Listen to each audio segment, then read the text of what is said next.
Hey, what's going on, YouTube? This is Luke with Endless Entrepreneurs, just coming to you on a Wednesday night with the hot topic of the day, or I should say of the week, I guess, which is the new eBay summer seller update, and specifically relating to 30 and 60-day returns, kind of the pros and the cons and the things around that. Before I get too far into this, if you're new to my channel, I am a part-time eBay seller and a full-time corporate finance analyst. And tonight I have a very special guest. Most of you are familiar, probably all of you are familiar, if I'm not kidding myself here, all of you are familiar. I have Casey, the Rockstar Flipper, here to discuss this highly debated topic, I would say, over the last week.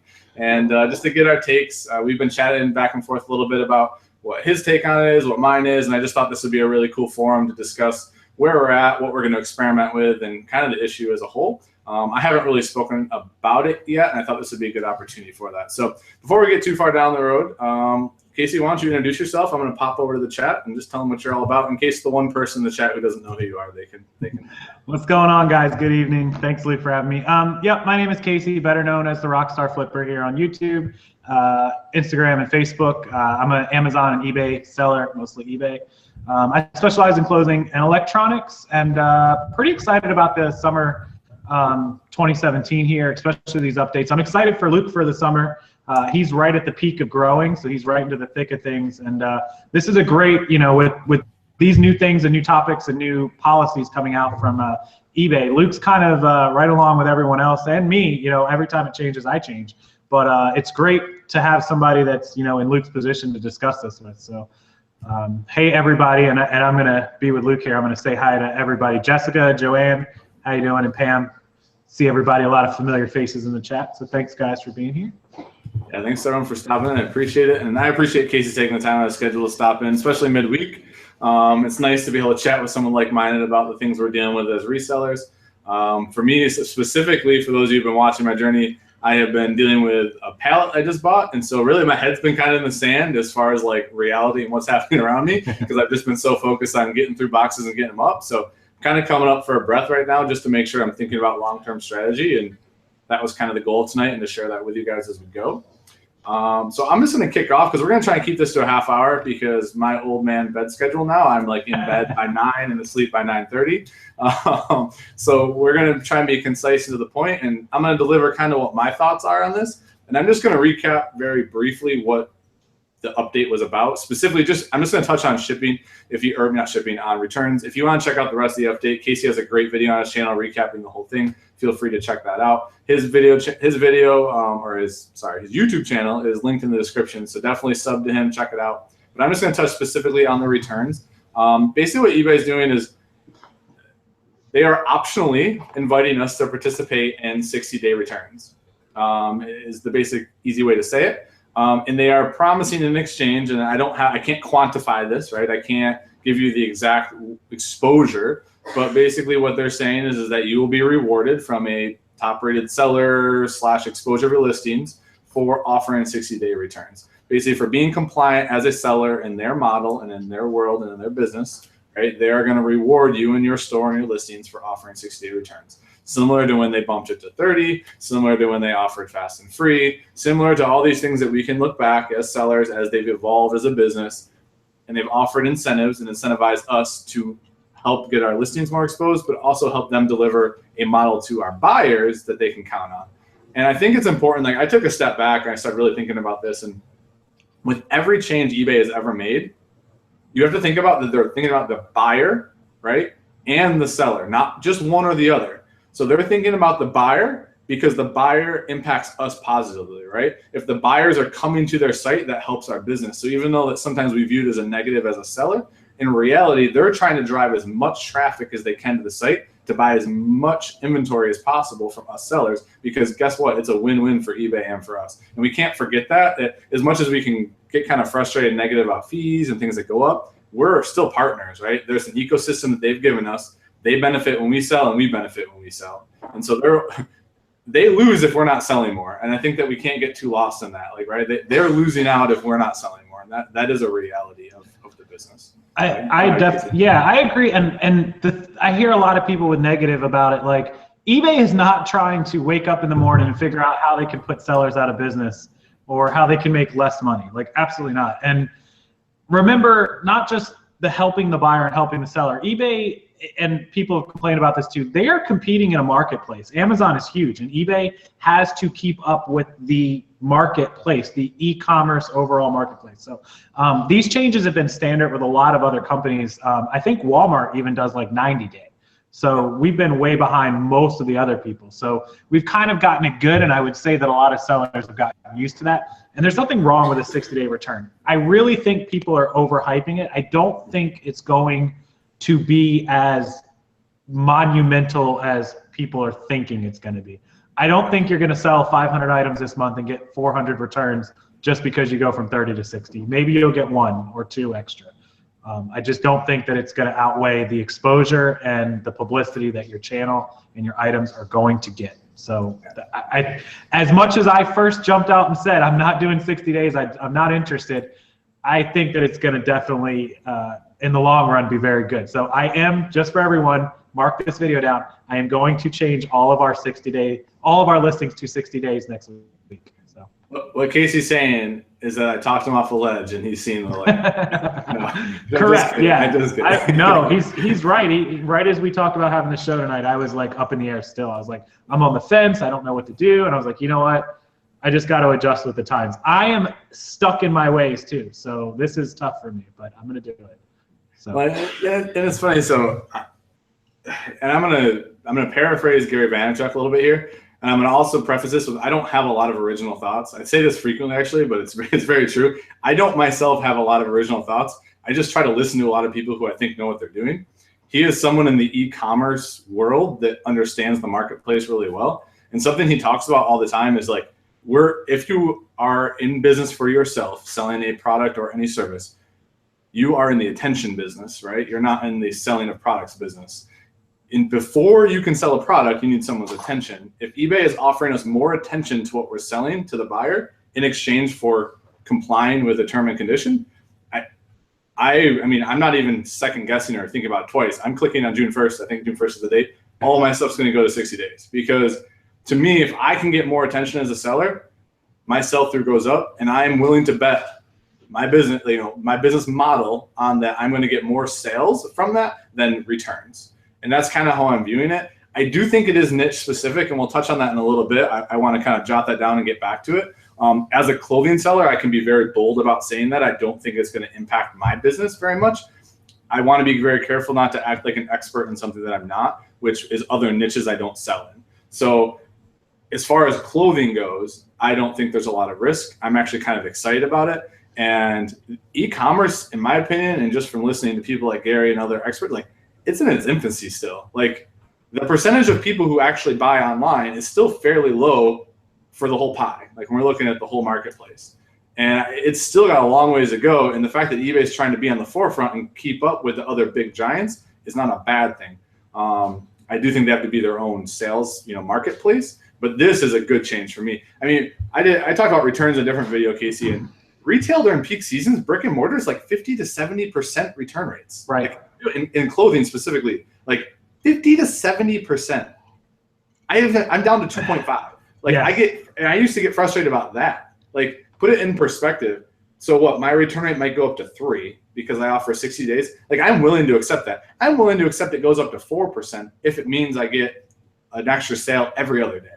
Like to me, like that's how I process it. Casey, what do you feel? Right. Yeah. And I just pulled mine up. My return percent right now is 1.88%. So, which is high for me. But I can't see the exposure that you're going to get from this and the confidence that the customer is going to place in you with extending that return period possibly being outweighed even in fourth quarter by the returns that you're going to get.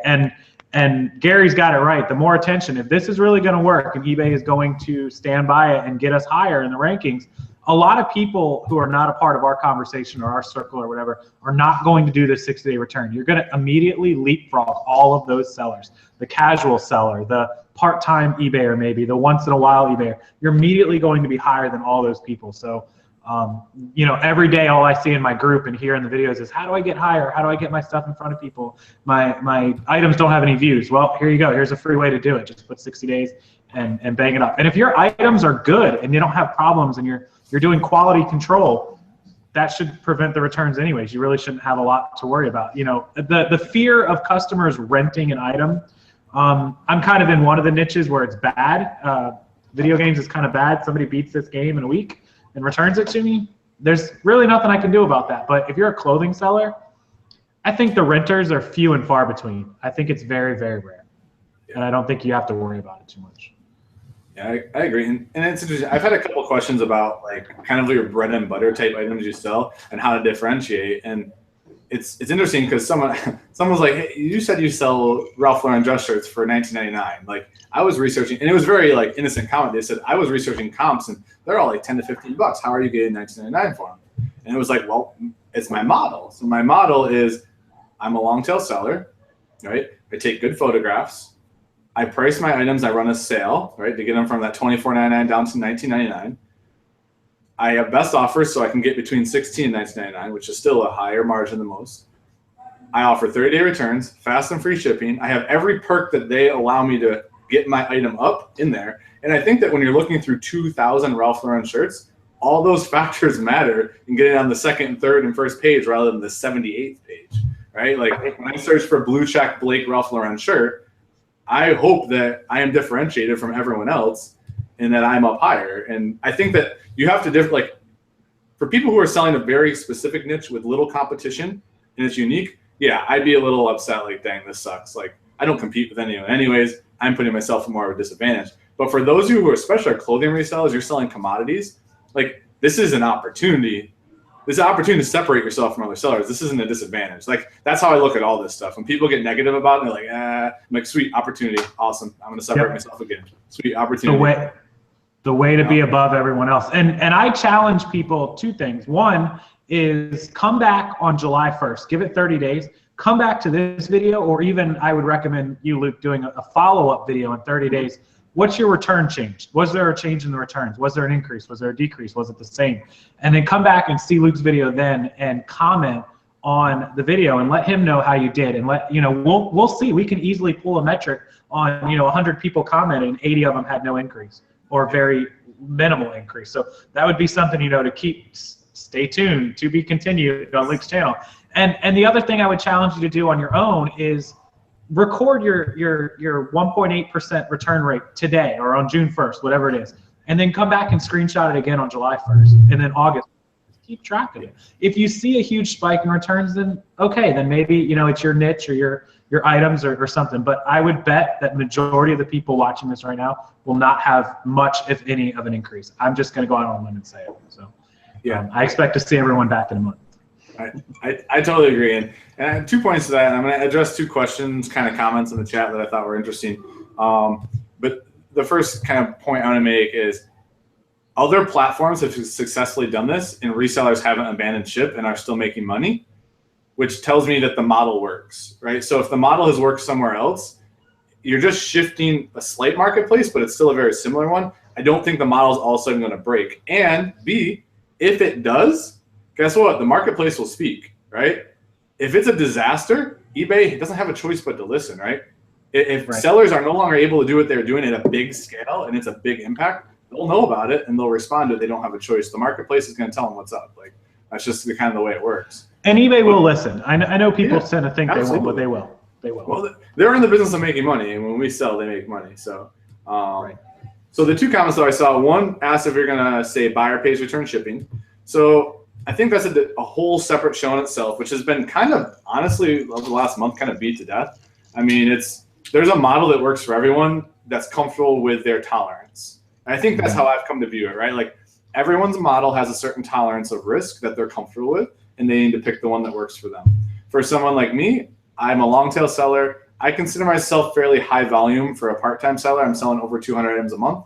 I'm not worried about having to foot the bill for 2 or 3 or 5 returns in a month. Like I'm just okay with that. It's it's $30 out of the bottom line. It's a cost of doing business. For other people, it might be too much and they're going to charge. And I think that, and this sounds super political, but like it really is true. Everyone's at a certain point with their business where they have a risk tolerance for certain metrics, and you need to pick which one fits you. Like so, I'm going to kind of leave that one there.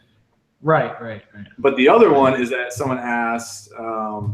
Hold on, sorry. I just want to make sure I don't misphrase it.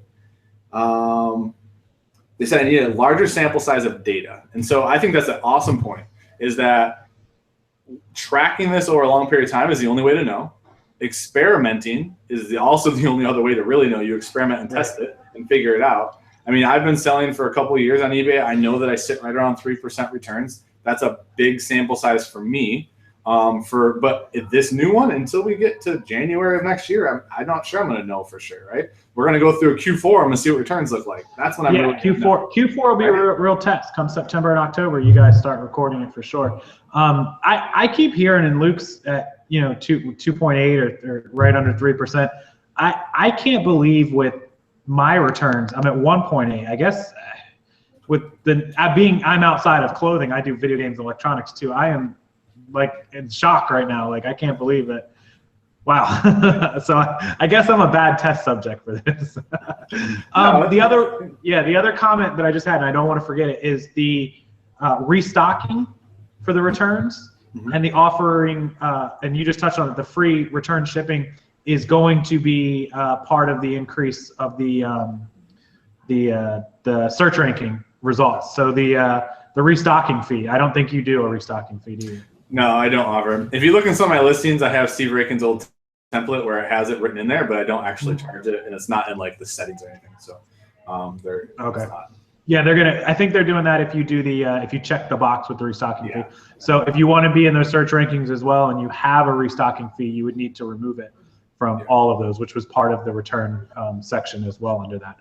You guys can Google that. Luke, maybe after you're done, you can grab the link to the eBay seller update and just put it down. Yeah, I'll post it in the description after for sure. Yeah, so that would be good. And so those are the two things, the 60-day and then the free, the non-restocking fee that are going to get you the higher search rankings. I don't do restocking fees either, so not something I'm too worried about. I've never really considered that. And Desi, I don't know how to pronounce your whole name there, but Desi just asked, she joined late and she said, do we find out if there's a difference in higher rankings if we move from 30 to 60 days? And yes. There will be an advantage to it. They're not gonna make you change your terms and conditions without rewarding you for it. So I mean that is definitely something that is an advantage for switching. Did anyone notice Luke's shirt is the same color as his entrepreneur logo? Thanks, Terry. Always branding, Terry. It's always branding. He did that on purpose. Do you think that higher end brand clothing will have a higher return rate? Yeah, I mean, and I think that goes back to my niche comment. So I think that's a perfect transition. So thank you for asking that in the comments there. I do think it definitely does, right? I think that especially when you get into new with tags items, which sounds really weird because initially you think, okay, new with tags, less issues. I think more issues, right? Because new with tag stuffs end up being gifts. And when they end up being gifts, it's bought for someone else, which leads to more returns sometimes. Versus when they buy it for themselves, they know the due diligence of it needs to fit this way. I know what I'm looking for. I've worn this size before in this brand, whatever. They buy it for their husband or for their wife. It doesn't fit. Okay, I'm going to return it. And I think that happens with high-end stuff a lot more than low-end. And that same goes to niches. Casey, you go ahead and kind of take it from there. I think that might be right, and maybe a reason that my return rate is kind of low because I don't sell a lot of those higher-end. My average sell price is $14.80 right now. So... and my return rate is 1.8%, so maybe hand in hand. I'm going to be starting to sell a lot more higher end, so we'll see. We'll see. I think your return rate will go up with that, Casey. Not to interrupt you, but because I think about it, right? Like the incentive to return a $50 pair of jeans versus a $15 or $14 T-shirt is Jason taught us all that later. The more money someone spends, the more likely they are to return it. Which on the new things, I think as well. And I had a message from somebody. The one item I sold brand new in the last month came back, and this is what she said. She said, "I'm really sorry to return it, but I'm glad I bought this brand new. If it had been used, I wouldn't have been able to return it." And I think some people don't even realize that you can just return something, and that simply for changing their mind, really. And so she returned the brand new item, and I'm thinking to myself, if that had been used, she wouldn't have returned it. Is it because I sell so much used, people are just less likely to bother with it? And if it's brand new or higher end or more money, I think they are. If it's got a tag, if it's easy, if it's more expensive. So I'm not looking forward to increased returns, by the way. Yeah, and unfortunately for you, I think that's a reality as your model shifts and you're getting into those higher end items. Like it's just a kind of a reality of selling. But Yeah, Terry, sorry I overlooked your comment in previous videos. I did not know that you made a comment about my shirt. I try not to wear this frequently enough that you would notice, but I guess I have to do a better job of rotating the wardrobe. Now Luke's going to have like vertical stripes, horizontal stripes. I'm gonna go buy like 10 new V-necks because I feel like I don't have enough variety in my life. I'm gonna buy him 10 shirts that are all green and blue and send them home with them. Another comment here. Desi said, "How do you handle return when the item is new with tags and is returned with the tags off them or missing?" You go ahead and take this one. Casey. No, I don't sell brand new, but the one that came back came with a tag. If it doesn't, you need to photograph the item afterwards with the tag missing, and you'll have the photograph from the listing with the tags on it, and you would need to call eBay and let them know that the item was returned in a condition other than it was shipped. And 9 times out of 10, I haven't heard of any recently where they have declined the claim. They will, a lot of times eBay eats it. Honestly, I think eBay eats it and refunds you the money, and the buyer still got their refund from the return. And I believe, correct me if I'm wrong, you need to refund the buyer first and then call eBay? Close the case and then call them? Or in my case, and this is going to sound really bad, but I get really lazy about this stuff. All my returns are sitting in my closet on the floor unrelisted because I haven't taken the time to reinspect them or relist them. So what happens is typically, right, I get a blazer or suit, something gets returned. They go, it doesn't fit right, the measurement wasn't right, whatever, there's this, there's that. For me to take the risk to relist it, go through all of that again, resell it, and then hit the same complaint is like, So unless it's a super high-end item, I'll relist. But when I get the $20 dress shirt return with a complaint, with a specific complaint, it just sits over my closet. It'll get redonated at the end of the year. It'll go to Goodwill. It'll be a write-off of some kind. Like, it's not worth my time to relist it. I mean, it sounds really bad. But Bag of returns. Bag of returns right there, right? Yeah. I mean, not even kidding. Bag of returns. Yeah, that's my closet right there behind me. It becomes, it's the cost of your time. It is. It doesn't apply to every stage of your business. And if it was a $100 suit, I would definitely be realistic. Yeah. I'd be going through it. But the $20 dress shirt that I sold that I got for $2 or $3 or $4, and someone said that it didn't fit right, the measurements were off compared to the standard measurement, chances are I'm going to get that same complaint with the next buyer because they're not going to do the due diligence to read the measurements. Right. I don't know. So it just becomes, that's my view on it. I'm not saying it's the right view. It's just my lazy view on it. I used to be really, really bad at it. Now every couple of weeks we'll grab a stack of returns and we'll go through them. We'll check like, hey, this person just changed their mind. Go ahead and relist it. This person said I had a hole. Throw it behind you. So we do that once in a while. Casey, I got a question for you. So yes. I know a lot of viewers, and rightfully so, they worry about scammers, right? Like it's definitely a concern of a lot of people selling. They put in the hard work to list, they get everything there, and they're really worried about the scammers. Like honestly, in your however many years you've sold, how many legitimate do you think you got scammed, ripped off transactions have you had? Good question. So I'll do it short term and long term. Since this year has started, we have had none in all of 2017 that have been legitimate scammers. I have had one where we went back and forth over a disagreement on it and we worked it out. The guy just accepted a middle point. All of last year, me and Kate went back through as much as we could remember. We believe we had one, maybe two. So you're talking in 18 months, I've had one person who out and out said they just didn't get an item. It was like a $15 item. They said that the envelope was empty.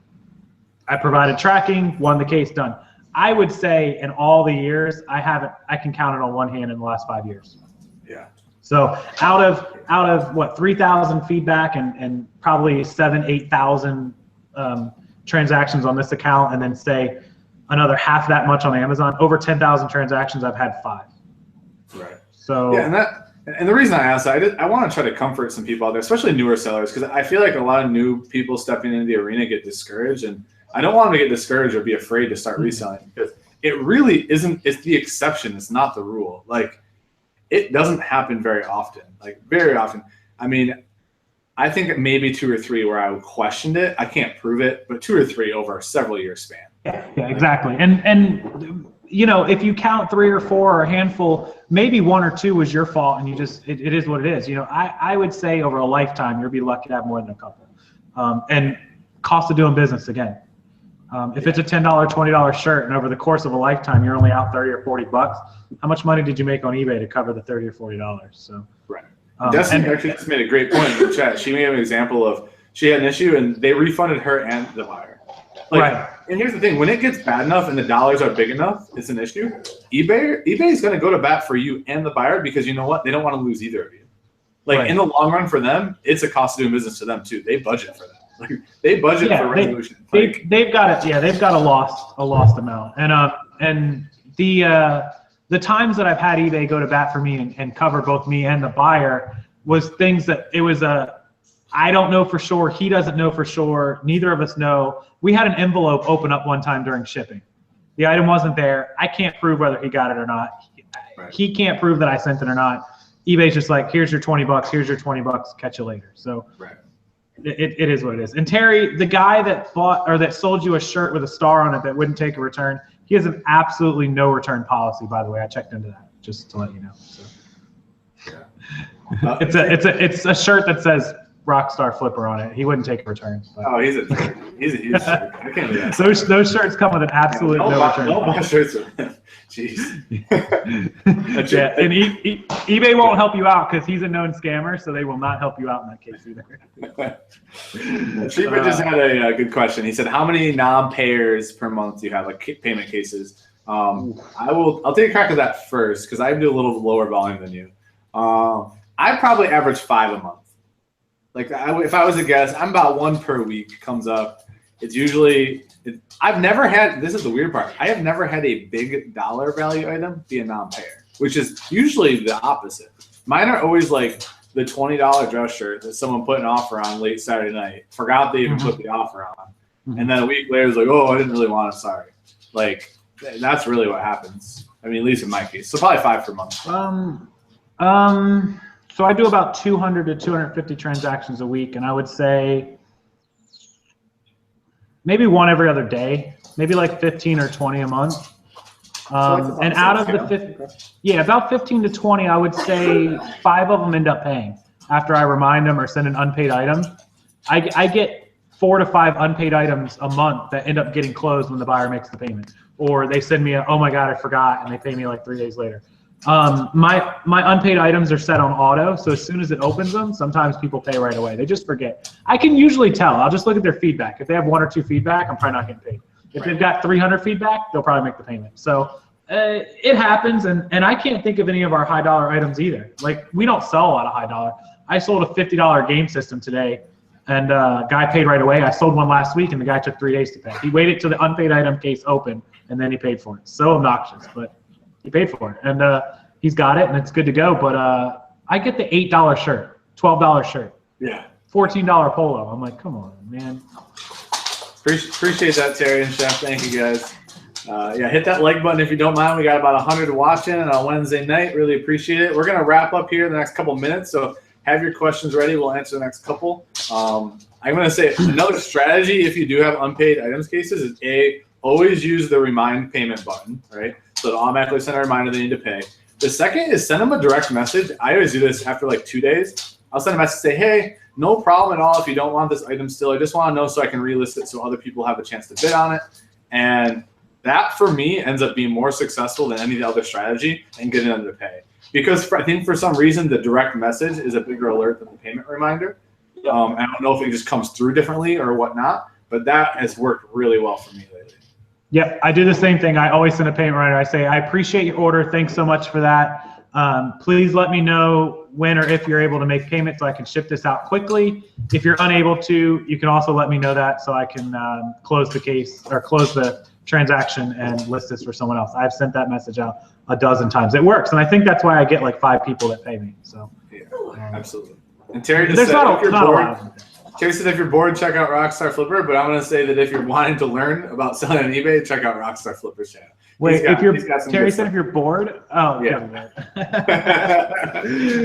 Wait, but I do have a lot of boring videos. But you know what? I have a lot of high energy, crazy videos. I swear I've got some like some up and down. No, there are just some topics like this one that draw a lot more energy and draw a lot more emotion, a lot more comments and things out of people, which is great. You guys, I know a lot of people say they're scared to comment and scared to ask questions. If you have questions, even if you missed this live show, leave them in the comment section. Like, don't be afraid to ask something. Like, it could affect your account. So, I also going to say too, and I want to answer some of these questions that come through.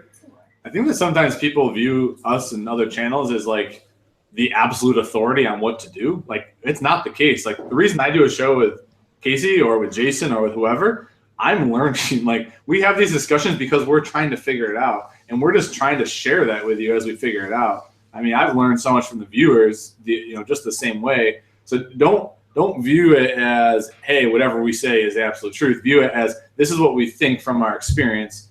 Weigh it in with your business model, see if it fits, test it, verify it, and go with it, right? Like, that's kind of what we're here for. So I just kind of want to throw that in there because I think that sometimes people get caught up in that and thinking that we're more than we are, right? It's what works best for us. And trust me, the things we have are because we have tried multiple different things. I promise you.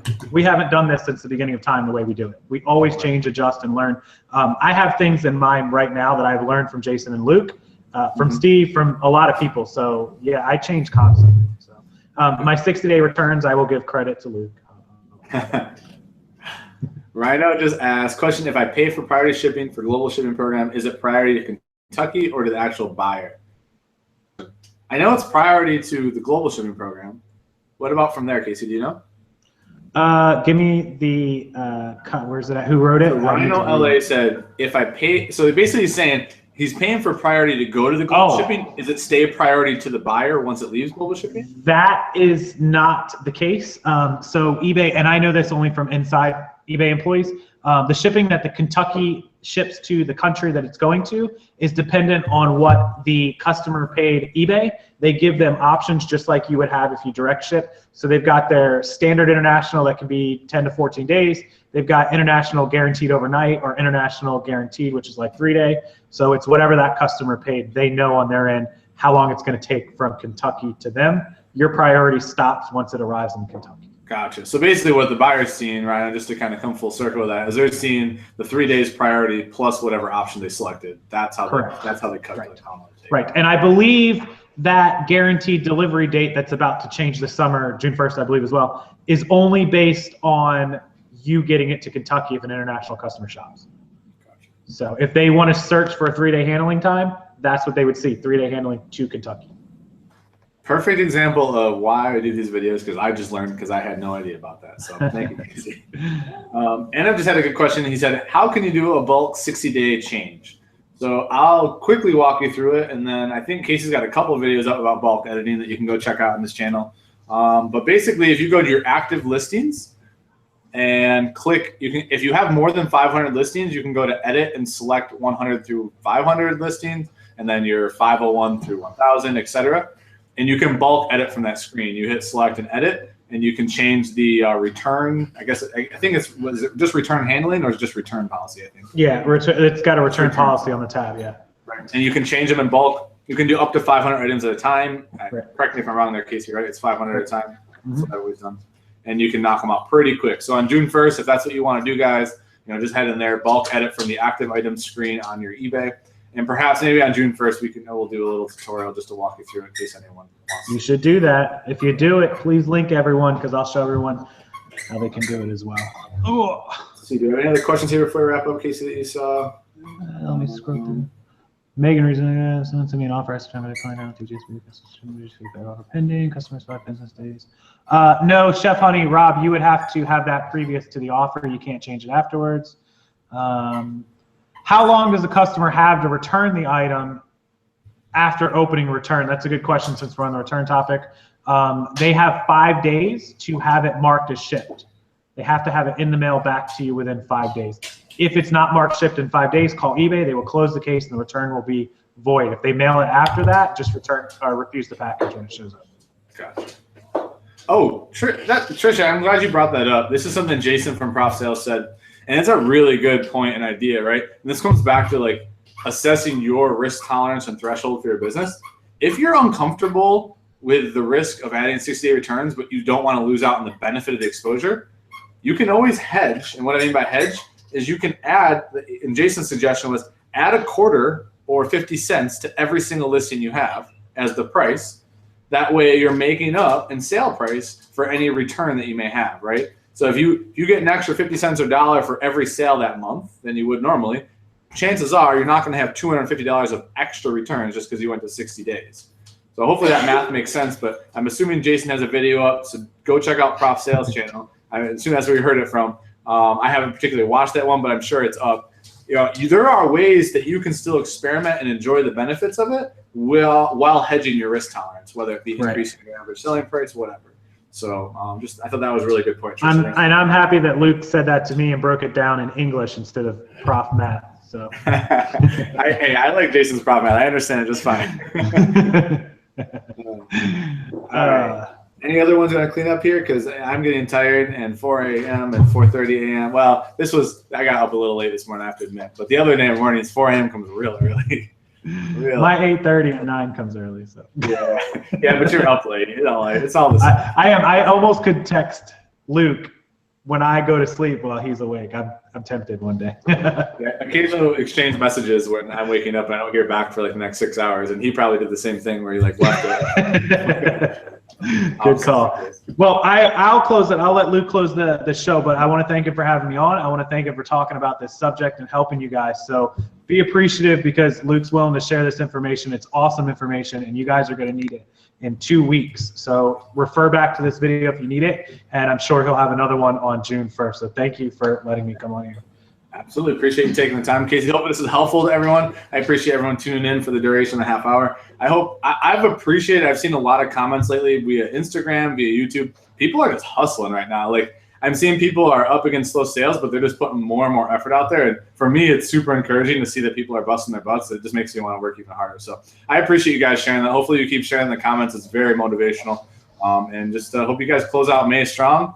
I'll be back to you. I have my cousin in town this weekend, so videos may be far and few between for a little bit, but I will be back with a pallet update soon, I promise.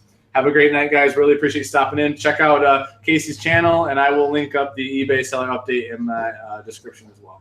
Have a great night, guys. Night.